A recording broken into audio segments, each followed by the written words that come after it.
বন্ধুরা কদিন ধরেই কিন্তু দেখো চলছে আমার যে লক্ষ্মী পুজো হয়ে গেছে তারপরের যে কাজগুলো থাকে আমি কিন্তু অল্প অল্প করে ভাগ করে করছি, সবগুলো একসাথে নিয়ে মানে মাথার মধ্যে প্রেশার নিয়ে কিন্তু আমি করছি না। আমার যেহেতু সুবিধে আছে অল্প অল্প করে করলেই হবে, আমি এই সমস্তগুলো কিন্তু টাবের মধ্যে রেখে দিয়েছিলাম। আর কি যে ভালো হয়েছে বন্ধুরা যে আমি কিনেছি না যেগুলো পেতে মানে আসন মতন, তো সে তার মধ্যে যে আমি ভগবানের যে খাবারের থালিগুলো রাখলাম খুব ভালো হয়েছে জানো তো। ওগুলোর দাম কিন্তু বেশি নয়, লোকাল মার্কেট থেকে পেয়ে যাবে বড়টা, তবে যে ছোট ছোট সেগুলো কিন্তু অনলাইনেই তোমরা পাবে, মানে অত ছোট আবার আমাদের এখানে নেই, হয়তো তোমাদের ওখানে থাকলে থাকতে পারে। আর এই বসার আসনগুলোকেও কিন্তু আমি এরকম মাঝে মাঝে ধুয়ে দিই, আর যখন ধরো এরকম লক্ষ্মী পুজো সরস্বতী পুজো হয় তখন কিন্তু আমি তার পরের দিন সকালবেলাতেই মানে পুজোর কাজটা মিটে গেলে আমি ধুয়ে দিই। আর এই যে কাঠের জিনিস জল দিতে নেই, কিন্তু কী করবো বলো তো, আমি একটু ডিটারজেন্ট দিয়ে জল দিয়ে কিন্তু আমি ধুয়েই নিই। আর তোমরা কি অন্য কোনো উপায়ে ধোও কি না, যদি করো আমাকে তাহলে সেটা জানাতে পারো, কারণ কাঠের জিনিসে জল লাগলে তো খারাপ হয়ে যায়।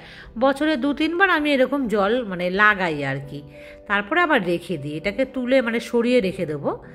আর এটা অনেক বছর হয়েছে জানো তো, যখন আমি ভাড়া বাড়িতে ছিলাম তখন কিন্তু এই যে দেখতে পাচ্ছ কি বলে এটাকে, চৌকি না সরি চৌকি তো নয়, এটাকে বলে জল চৌকি, হ্যাঁ তাই তো। তো এই জল চৌকিটাকে আমরা রেডিমেড কিন্তু কিনে এনেছিলাম জানো তো। তো আমার হাজব্যান্ড এটাকে খুব সুন্দর করে রং করে দিয়েছিল, তারপরে কিন্তু বেশ ভালোই। তবে কী বলতো অনেক দিন হয়ে গেছে না, কেমন একটু জল পড়ে দাগ দাগ মতন হয়ে আছে। আসলে যেখানে রেখেছিলাম সেখানে না কখনো হয়তো ভুলবশত এই জল চৌকিটার ওপরে না জল ছিল, তো সেই কারণে আমরা দেখিনি জলটা। অনেক কয়েক মাস পর যখন দেখতে পেয়েছি সেই জলটা কিন্তু আর উঠছে না, মানে জলের দাগটা। যাই হোক, ওটাকে যদি আর একবার মানে ভালো করে রং করা যেত তাহলে কিন্তু ভালো হতো। যাই হোক বন্ধুরা, আমি এখন এই সমস্ত সকাল সকালে চলে এসেছি এগুলোকে নিয়ে। আর এখনকার ওয়েদার কিন্তু একদমই ভালো নয়, রেগুলার দেখো বৃষ্টি হচ্ছে, হয় সকালের দিকে হচ্ছে, নয় দুপুরে, নয় রাতে, ঘুরিয়ে ফিরিয়ে কিন্তু বেশ মুষলধারে বৃষ্টি হচ্ছে। আর হাতে কেচে সমস্ত নিয়ে আসলাম সকাল সকাল, সমস্ত কিছু শুকিয়ে যাবে, আমার শুধু চিন্তা ওই আসন দুটো নিয়ে। আর ওই যে লাল রঙের যে আসনটা দেখতে পাচ্ছ লাল হলুদের, সেটা কিন্তু খুব মোটা। আর ওই আসনটা বলো না আমি কিন্তু বারাদোলের মেলা থেকে কিনেছিলাম জানো তো, ওটা পাওয়া যায় খুব সস্তাতে দোকানে। দেখো বেশ অনেকগুলো, কিন্তু তারটাকে আগে আমি মুছে নিলাম, মুছে নিয়ে তারপরে ঠাকুরের জিনিসপত্রগুলো সমস্ত কিন্তু আমি মেলে দিয়েছি। তারপরে এবার এসছি আমি বিছানাটাকে একটু ঝেড়ে দিই। আর যেহেতু মশারি টানাই না সেই জন্য বিছানা ঝাড়তে কিন্তু বেশ ভালোই লাগে, মানে পরিষ্কার করতে তো সময় লাগে না একটুও। আর মশারি টানালে মশারি গোছাতে গিয়ে কিন্তু দেখবে আমরা ভীষণ বিরক্ত হই।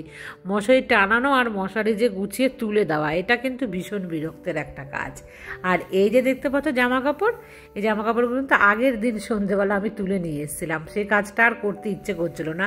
ভিডিও এডিটিং নিয়ে না খুব ব্যস্ত হয়ে পড়েছিলাম, যে ভাবলাম তোমাদেরকে আমি বরণ যে মানে মা লক্ষ্মীর বরণ আর ঘট বিসর্জনের যে ভিডিওটা ওটা পোস্ট করব বলে, মানে আমি কিন্তু এডিটিংয়ের কাজ আর ভয়েসও দিচ্ছিলাম।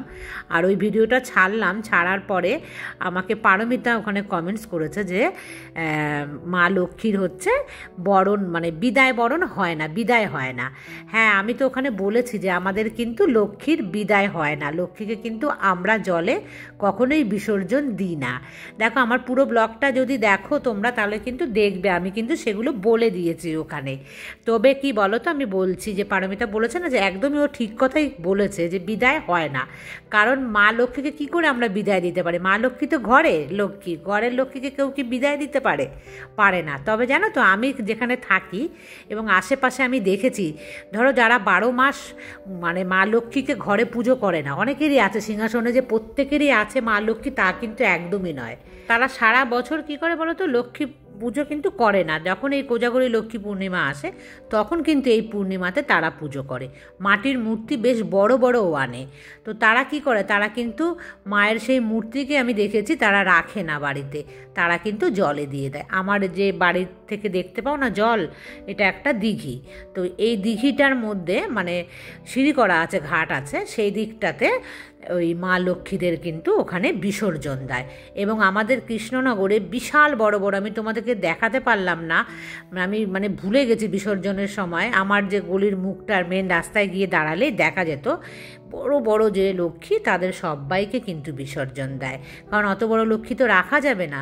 তো সে কারণে কী হয়, বিসর্জন হয়। এবং ওই যে বড় বড় পুজোগুলো হয় সেখানে তো আমরা অনেকেই যাই, ধরো আশেপাশে যারা, তারা তো যায়, গিয়ে বরণ করে, বিসর্জনের যে আগে যে বরণ বিদায় থাকে না সেটা করে। তো আমি সেই হিসেবেই কিন্তু আমি যে আমার বিদায় বরণটা সেটাও আমি বলেছি। যারা ধরো বাড়িতে করে না, হয়তো কোনো ক্লাবে বা পাড়াতে এরকম বড় করে লক্ষ্মী হলো, সেখানেও কিভাবে বরণ করতে পারবে আমি কিন্তু মানে দুটোই মিলিয়ে মিশিয়ে ওই ব্লগে দেখিয়েছি। আসলে ব্লগে আমি না ওই কথাটা উল্লেখ করিনি, যদি আমি উল্লেখ করতাম তাহলে কিন্তু ভালো হতো। যাই হোক, আমিও এখান থেকে শিখলাম, পারমিতা যে আমাকে বলল এর পরের বছর যখন হবে তখন মানে আমার যে ছোটো ছোটো ভুলগুলো হচ্ছে, বলা হচ্ছে না বা প্রপারভাবে হয়তো কোনো কিছু আমি বাদ দিয়ে দিচ্ছি, বলতে পারছি না, মনে থাকছে না আসলে, সেগুলো কিন্তু আমি নেক্সট ইয়ার অবশ্যই বলবো। দেখো আমিও তোমাদের থেকে কিছু শিখছি না, বলতে গেলে প্রপার মানে সবটা বুঝিয়ে, মানে তোমাদেরকে যদি আমি বুঝিয়ে না বলি তাহলে তোমরা বুঝতে পারবে না। তো এগুলো তোমাদের থেকে শেখা। আর পারমিতা, থ্যাংক ইউ, তুমি আমাকে বলেছো, কারণ না বললে আমিও বুঝতে পারছিলাম না, যে এই কথাটা উল্লেখ না করলে তো তোমরাও ক্লিয়ারভাবে বুঝতে না, কারণ মা লক্ষ্মীকে বিদায় হয় না একদমই। আর আমার ঘরের মা লক্ষ্মীকে আমি কখনো বিদায় করি না, তোমাদের আগের দিনই কিন্তু আমি বলেছি। আজ হচ্ছে বৃহস্পতিবার, দেখো আজ একটা পদ্ম পেয়েছি, কি দারুণ! সেদিন কিন্তু এত সুন্দর পদ্ম আমি পাইনি। আমার আজকের পদ্মটা থেকে একদম মন ভরে গেছে। আর মাকে কিন্তু স্নান টান করিয়ে একদম পোশাক আমি পাল্টে দিয়েছি, আজকে দেখতে পাচ্ছ সাদা পোশাক, ওই নতুন বস্ত্রটা আমি খুলে দিয়েছি। আর বন্ধুরা দেখালাম না, কারণ মা লক্ষ্মীর সমস্ত কিছু কিন্তু A to Z আমি তোমাদের সাথে শেয়ার করেছি। দেখো আমি চন্দন লাগিয়ে একদম মাকে কিন্তু মায়ের ঘটে আমি দিয়ে দিচ্ছি। আর আজকের ড্রেসটা কিন্তু দেখো একদম অন্যরকম। আর একটা না, দুটো গোলাপ আমি বাঁচিয়ে রেখেছিলাম, সেদিন যে গোলাপ কিনে এনেছিলাম। আর ও দেখো এখানে শাখা পলা পরিয়েছি মাকে, হাতে না পরিয়ে দিয়ে, ডান হাতে কি সুন্দর ঢুকে গেল, কিন্তু বাঁ হাতে যাচ্ছে না, জানো তো। আর দেখো কি দারুণ লাগছে, মায়ের রূপটা কিন্তু আজকে অন্যরকম। তবে আমি চুলটা পাল্টে দিয়েছি। আর এইখানে দেখো আর একটা চুল আমি সেদিনই কিনেছিলাম, তোমাদেরকে দেখাতে পারিনি। এটা কিনেছি আমি রাধিকার জন্য, একদম সেমই দেখো খোপাটা পেছনে, তবে এটা ছোট্ট আর ওটা একটু বড়। আমার রাধিকারও চুল কিন্তু আমি পাই না, ওই যে দোকান থেকে এনেছি তার থেকেই বললে এটা দিয়ে দেখুন, একদম সবচাইতে মনে হয় ছোটো মাপ এটা আমি নিয়ে এসেছি। এর আগে একটা এনেছিলাম, সেটা একটু বড় ছিল। তো যাই হোক, ছোট্ট তো দেখো আমি পরিয়ে দিয়েছি। কি দারুণ লাগছে না দেখতে, পেছন দিকটা যেন বেশি সুন্দর লাগছে খোপাটা। আর চুল দেখেছো রাধিকার চুল কত বড়, তো আমি পরিয়ে দিলাম, দিয়ে এটা থাকবে পরানো সব সময়। আর এই দেখো একটা গোলাপ আমি রাধিকার হাতেও দিলাম, গোলাপ ফুল না আমার খুব ভালো লাগে দেখতে। তারপরে আমি বৃহস্পতিবারে পুজোটা শুরু করেছি।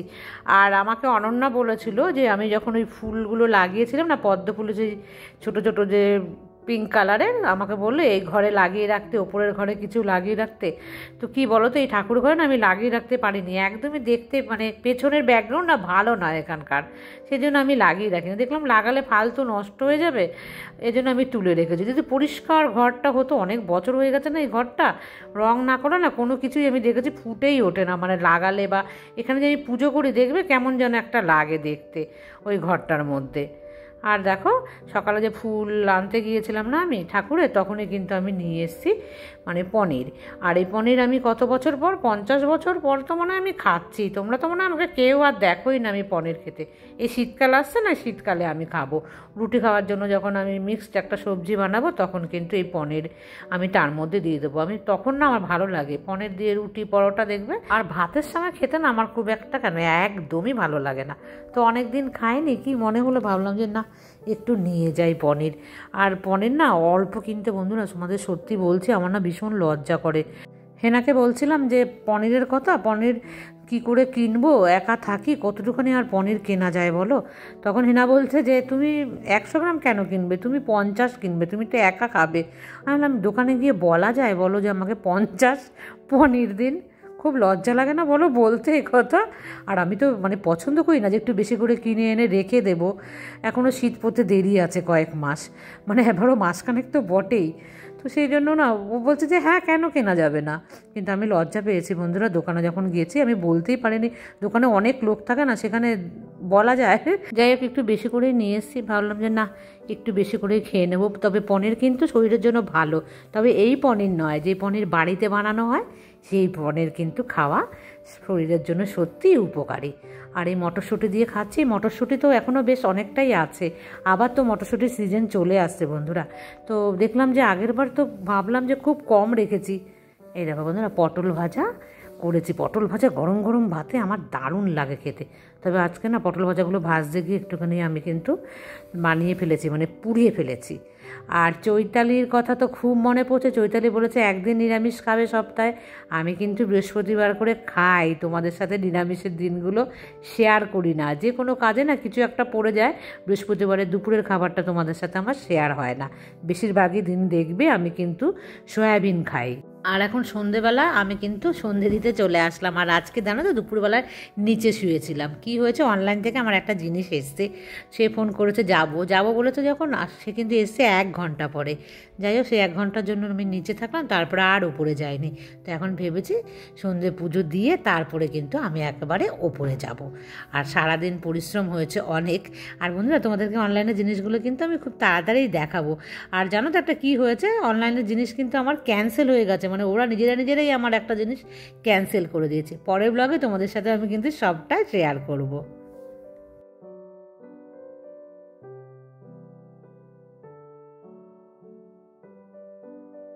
তাহলে বন্ধুরা, এই পর্যন্তই রাখলাম। টাটা।